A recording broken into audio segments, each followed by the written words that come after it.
ಬೆಂಗಳೂರು ನಗರ ಜಿಲ್ಲೆ ವ್ಯಾಪ್ತಿಯಲ್ಲಿ ಬರುವ ಯಲಹಂಕ ತಾಲೂಕು, ಕೆಆರ್ಪುರಂ ಪೂರ್ವ ತಾಲೂಕು, ಆನೇಕಲ್ ತಾಲೂಕು, ಬೆಂಗಳೂರು ದಕ್ಷಿಣ ಮತ್ತು ಬೆಂಗಳೂರು ಉತ್ತರ ತಾಲೂಕು ವ್ಯಾಪ್ತಿಯಲ್ಲಿ ಕಾರ್ಯನಿರ್ವಹಣೆ ಮಾಡುತ್ತಿರುವ ಅಧಿಕಾರಿಗಳಿಗೆ ಕಿರುಕುಳಗಳನ್ನು ನೀಡಿ, ಅಮಾಯಕ ಅಧಿಕಾರಿಗಳಿಗೆ ಚಿತ್ರಹಿಂಸೆಗಳನ್ನು ನೀಡಿ, ಇವರ ಮಾತುಗಳಿಗೆ ಬೆಲೆ ಕೊಡದಂತಹ ಅಧಿಕಾರಿಗಳನ್ನು ಏಕಾಏಕಿ ಅಮಾನತ್ತು ಮಾಡುವುದು, ಡೆಪ್ಯುಟೇಷನ್ ಹಾಕುವುದು, ಉದ್ದೇಶಪೂರ್ವಕವಾಗಿ ವರ್ಗಾವಣೆಗಳನ್ನು ಮಾಡುತ್ತಿರುವ ಭ್ರಷ್ಟ ಭೂದಾಖಲೆಗಳ ಉಪನಿರ್ದೇಶಕರಾದ ಸುಜಯ್ ಕುಮಾರ್ ಮತ್ತು ಕೆಟಿ ಶ್ರೀನಿವಾಸ್ ಹಾಗೂ ಭಾನುಪ್ರಕಾಶ್ ರವರನ್ನು ಕೂಡಲೇ ಅಮಾನತುಗೊಳಿಸಿ ಇವರ ವಿರುದ್ಧ ಶಿಸ್ತು ಕಾನೂನು ಕ್ರಮ ಜರುಗಿಸಲು ಡಾಕ್ಟರ್ ಬಿಆರ್ ಮುನಿರಾಜು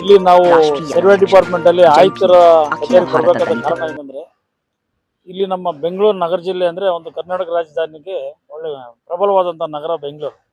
ಈ ಬೆಂಗಳೂರಿನ ಸುತ್ತಮುತ್ತ ಈಗ ಅಭಿವೃದ್ಧಿ ಆಗ್ತಾ ಇರೋದು ನೋಡ್ಬೇಕಾದ್ರೆ ಬಹಳ ಅಚ್ಚುಕಟ್ಟಾಗಿ ಆಗ್ತಾ ಇದೆ, ಅತಿ ವೇಗವಾಗಿ ಅಭಿವೃದ್ಧಿ ಹೊಂದಬೇಕಾದ್ರೆ ಸರ್ವೆ ಡಿಪಾರ್ಟ್ಮೆಂಟ್ ಬಹಳ ಮುಖ್ಯವಾಗಿರ್ತದೆ. ಆ ಸರ್ವೆ ಡಿಪಾರ್ಟ್ಮೆಂಟ್ ಅಲ್ಲಿ ಇರ್ತಕ್ಕಂಥ ಮುಂಚೂಣಿ ನಾಯಕರಾದಂಥ ನಮ್ಮ ಸುಜಯ್ ಕುಮಾರ್ ಅವರು ಭೂ ದಾಖಲೆಗಳ ಉಪ ನಿರ್ದೇಶಕರಾಗಿರ್ತಾರೆ. ಈ ನಿರ್ದೇಶಕರು ಈ ಅವರ ಕೆಳ ಹಂತದ ಅಧಿಕಾರಿಗಳು ಏನಿರ್ತಾರೋ ಇವರ ವ್ಯಾಪ್ತಿಗೆ 5 ತಾಲೂಕು ಬರ್ತದೆ.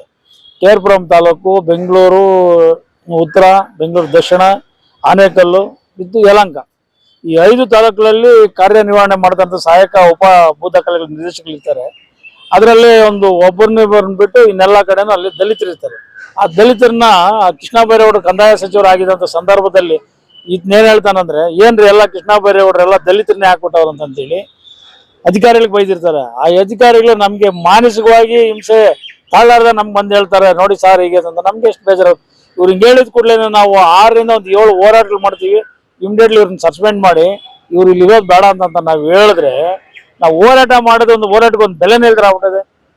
ಆಮೇಲೆ ಇವ್ರು ಬಂದು ರವಿಕುಮಾರ್ ಅಂತೇಳಿ ಅವರು ಸರ್ವೆ ಇಲಾಖೆಯವರು, ಸುಮ್ಮನೆ ಸರ್ವೇಯರು ಆದ್ರೂ ಅವ್ರನ್ನೂ ಏಕಾಏಕಿ ಸಸ್ಪೆಂಡ್ ಮಾಡಾಕಿದ 6 ತಿಂಗಳು. ಅವ್ರ ಹೆಂಡತಿ ಮಕ್ಳು ಗತಿ ಏನಾಗ ಕಣ್ಣಲ್ಲಿ ನೀರು ಹಾಕಂತವ್ರೆ.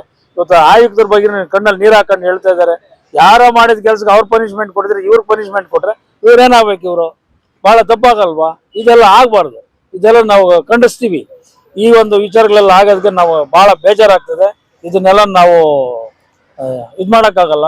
ಆಮೇಲೆ ಕೆಆರ್ಪುರಂ ಅಲ್ಲಿ, ಆಮೇಲೆ ಎಲ್ಲಾ ತಾಲೂಕುಗಳಲ್ಲಿ ಅವ್ರ ಮಾತು ಕೇಳೋರು ಮಾತ್ರ ಇಟ್ಕೊಂತಾರೆ, ಬೇರೆಯವ್ರನ್ನ ವರ್ಗಾವಣೆ ಮಾಡೋದು. ಅವ್ರ ಮಾತು ಕೇಳಿಲ್ಲ ಅಂದ್ರೆ ಕ್ಲೀನಾಗಿ ಸಸ್ಪೆಂಡ್ ಮಾಡೋದು, ಇಲ್ಲ ಓವಡಿ ಹಾಕೋದು, ಆಮೇಲೆ ಬೇರೆ ಬೇರೆ ಇದರಲ್ಲಿ ವರ್ಗಾವಣೆ ಮಾಡೋದು, ಇದೆಲ್ಲ ಮಾಡ್ತಾ ಇದ್ದಾರೆ. ಸುಜಯ್ ಕುಮಾರ್ ಅವ್ರಿಗೆ ಒಂದು ಕಿವಿ ಮಾತು ಹೇಳ್ತಾ ಇದ್ದೀನಿ. ಇವಾಗ ಏನೋ ಒಂದು 2-3 ದಿನದಲ್ಲಿ ನಾವು ಮಾಹಿತಿ ಕೊಟ್ಟಿದ್ದೀವಿ ಸಾಹೇಬ್ರಿಗೆ. ಇದ್ರ ವಿಚಾರ ತನಿಖೆ ಮಾಡಿ ಅವ್ರನ್ನೇನ ಅಮಾನತ್ ಮಾಡಿಲ್ಲ ಅಂದ್ರೆ 27ನೇ ತಾರೀಕು ಬೃಹತ್ ತಮಟೆ ಚಳವಳಿ ಮಾಡ್ತೀವಿ. ಈ ವಿಚಾರದಲ್ಲಿ ಖಂಡಿಸ್ತೀವಿ. ಎಲ್ಲಿ ಮಾಡ್ತೀರಾ?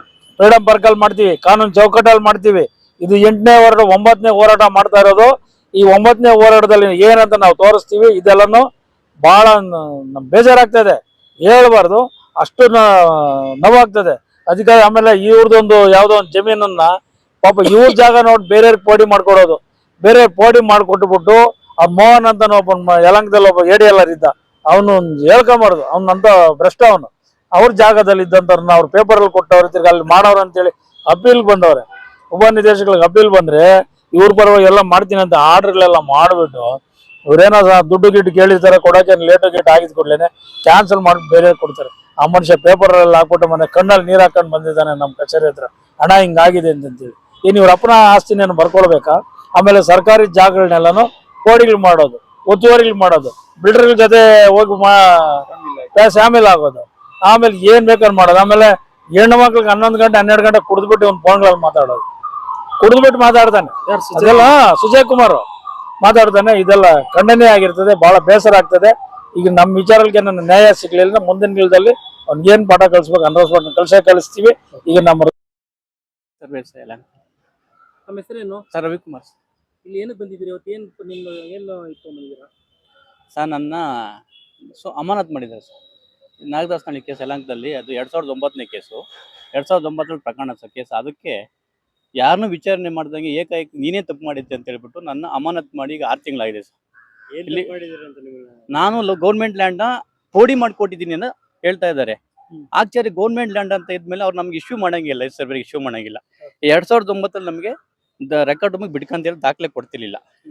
ಆ ರೆಕಾರ್ಡ್ ಮಿಂಚಾರ್ಜಿದವರು ಅದು ದಾಖಲೆ ಎಲ್ಲ ಕರೆಕ್ಟ್ ಆಗಿದೆ ಆಕಾರ ಬಂದು ಪರಿಶೀಲಿಸಿ ಅಂತೇಳಿ ಕೊಡ್ತಾರೆ. ಆ ಇದ್ರ ಮೇಲೆ ನಾನು ಏನು ಮಾಡ್ತೀನಿ, ನಮ್ಮ ಫ್ರೆಂಡ್ ಮನೋಹರ್ ತಗೊಂಡೋಗ್ಬಿಟ್ಟು ಎಲ್ಲ ಕರೆಕ್ಟ್ ಆಗಿದೆ ಹಾಕು ಅಂತ ಸೈನ್ ಹಾಕ್ಸ್ಕೊಂತಾನೆ ಸರ್. ಆಮೇಲೆ ನನಗೆ ಗೊತ್ತಾಗುತ್ತೆ ಗೌರ್ಮೆಂಟ್ ಲ್ಯಾಂಡು ಅಂತ. ಅದನ್ನ ನಾನು ಏನು ಮಾಡ್ತೀನಿ, ಟಪಾಲ್ ಕೊಡ್ಬೇಕಾದ್ರೆ ಸೋಮರೆಡ್ಡಿ ಪೋಡಿ ಇನ್ಚಾರ್ಜ್ ಇರ್ತಾರೆ ಸರ್, ಅವ್ರಿಗೆ ಹೇಳ್ತೀನಿ ಸರ್ ಗೌರ್ಮೆಂಟ್ ಲ್ಯಾಂಡು ಅಂತ. ಅವ್ರು ಏನು ಮಾಡ್ತಾರೆ, ಅವ್ರಿಗೆ ಅಲ್ಲಿ ವಿಲೆ ಅಂತ ಬರ್ಸ್ಕೊಂಡ್ಬಿಡ್ತಾರೆ ಸರ್. ಅವ್ರಿಗೆ ಒಂದು ಇದಿರುತ್ತೆ ಟಪಾಲಲ್ಲಿ, ನನ್ನ ಹತ್ರ ವಿಲೆ ಅಂತ ಸೈನ್ ಇಸ್ಕೊಂಡು ವಿಲೆ ಅಂತ ಬರ್ಸ್ಕೊಂಡು ರಂಗಸ್ವಾಮಿ ಅಂತ ಸೈನ್ ಕೊಡ್ತಾರೆ. ಅವರು ಅಲ್ಲಿ ನನಗೇನು ಗೊತ್ತಾ, ಅಲ್ಲಿ ಪ್ರಕರಣ ವಿಲೆ ಆದ್ಮೇಲೆ ಮುಕ್ತಾಯ ಆಗಬೇಕಾಯ್ತು. ಆಮೇಲೆ ಸೂಪರ್ವೈಸರ್ ನಾಗರಾಜ್ ಇರ್ತಾರೆ, ಅವ್ರು ಇವರು ಇದು ಏನು ಸಂಭಾಷಣೆ ಇದು ಮಾತಾಡ್ಕೊಂಡು ದಾಖಲೆಗಳನ್ನು ಪರಿಶೀಲಿಸಿ ಮತ್ತೊಮ್ಮೆ ಮಂಡಿಸಿ ಅಂತ ಹೇಳ್ಬಿಟ್ಟು ಪಾರ್ಟಿಗೆ ಹಿಂಬಾರ ಕೊಡ್ತಾರೆ. ಹಿಂಬಾರ ಕೊಟ್ಟಾದ್ಮೇಲೆ ಅಲ್ಲಿಗೆ ಪ್ರಕರಣ ಮುಕ್ತಾಯ ಆಗಬೇಕಾಯ್ತು. 6 ತಿಂಗಳಾದ್ಮೇಲೆ ರಂಗಸ್ವಾಮಿ ಅವರು ಪೋಡಿ ಮಾಡಿಕೊಡ್ತಾರೆ ಸರ್. 6 ತಿಂಗಳನ್ನು ಪೋಡಿ ಮಾಡ್ತಾರೆ ಅದನ್ನು. ಈಗ ಮೊನ್ನೆ ಪಾರ್ಟಿಗಳು ಅವ್ರಿಗೆ ಏನು ಮಾಡಿದ್ದಾರೆ, ರದ್ದಿಗೆ ಹಾಕೊಂಡಿದ್ದಾರೆ. ರದ್ದಿಗೆ ಹೋದಾಗ ಅಲ್ಲಿ ನಮ್ಮ ಯಲಹಂಕದಲ್ಲಿ ಗಂಗಾಧರ್ ಅಂತ ಕೇಸ್ ಹಾಕಿದ್ದಾರೆ. ಅವರು ಸುಮ್ಮನೆ ಸ್ವಲ್ಪ ಇವ್ರು ಜಾಸ್ತಿ ಅಂದರೆ ಹುಡುಗರಿಗೆ ಉದ್ದೇಶವಾಗಿ ಕಿರಿಕ್ ಕೊಡೋದು. ಅವನ್ನ ನಮಗೆ ಕೋಲಾರಕ್ಕೆ ಹಾಕೋಕ್ಕೆ 8-8 ಸಾವಿರ ದುಡ್ಡು ಇಸ್ಕೊಂಡಿರ್ತಾನೆ. ಆ ದುಡ್ಡು ಇಸ್ಕೊಂಡ್ಬೇಕಾದ್ರೆ ನಾನು ವಾಪಸ್ ಕೇಳಿದೆ.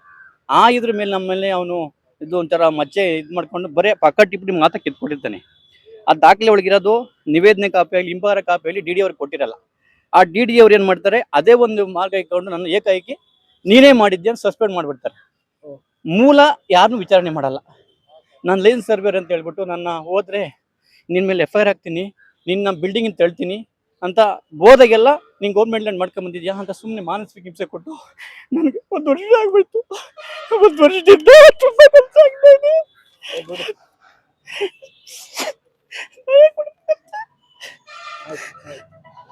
ಅವ್ರದಂಗೆ ನಿಮ್ದೇನಾಗಿದೆ? ನಮ್ದು ಹಂಗೆ ಸರ್, ನಮ್ದು ಒಂದು ಸಮಸ್ಯೆ ಆಗಿದೆ ಸರ್. ಸರ್ವೇಯರ್ ಬಂದು ಫಸ್ಟ್ಗೆ ಗೌರ್ಮೆಂಟ್ ಸರ್ವೇಯರ್ ಬಂದು ಲ್ಯಾಂಡ್ ಸರ್ವೆ ಮಾಡ್ತಾರೆ ಸರ್. ಬಂದಾಗ ನಮ್ಮ ಎದುರುದಾರಿಗೆ ಬಂದಾಗ 6-3/4 ಗಂಟೆ ಅಷ್ಟೇ ಇರೋದು ಅಂತೇಳಿ ರಿಪೋರ್ಟ್ ಕೊಡ್ತಾರೆ.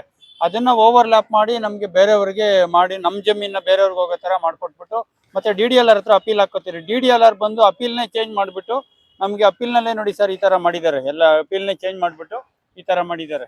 DDLR ಅಪೀಲ್ನೇ ಚೇಂಜ್ ಮಾಡಿಬಿಟ್ಟು 3 ತಿಂಗಳು ಇಟ್ಕೊಂಡು ಆಮೇಲೆ ಬೇರೆಯವ್ರಿಗೆ ಆರ್ಡರ್ ಮಾಡ್ಕೊಟ್ಟಿದ್ದಾರೆ ಸರ್.